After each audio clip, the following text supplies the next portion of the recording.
বর্তমান সৌদি আরবে ইকামার মেয়াদ থাকা সত্ত্বেও অটো ফাইনাল এক্সিট লাগতেছে, খুরুজ নিয়ে লাগতেছে অথবা হুরুপ লাগতেছে।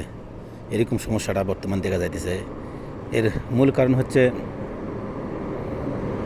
মক্তব আমেল যেটা ওয়ার্ক পারমিট দেয়, এই ওয়ার্ক পারমিটের ফিস না দেওয়া বা ওয়ার্ক পারমিট না থাকা, এরকম সমস্যা হলে অটো খুরুজে নেহাই লাগতেছে বা ফাইনাল এক্সিট লাগতেছে।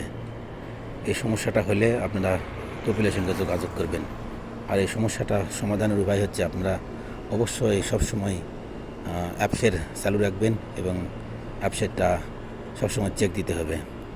অ্যাপসের মধ্যে মাই ভিসা এই অপশনে গিয়ে চেক দিতে হবে।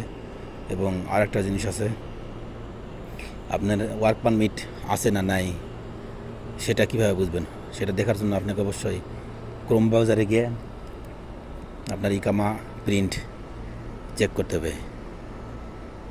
ইকামা প্রিন্টে গিয়ে আপনাকে ওয়ার্কার স্ট্যাটাস এই চেকে ঢুকতে হবে। ঢোকার পরে আপনি দেখতে পাবেন যেখানে আপনার কোম্পানি বা মহাসেসা আছে, সেখানে ওই জায়গায় যদি লাল থাকে তাহলে মনে করবেন যে আপনার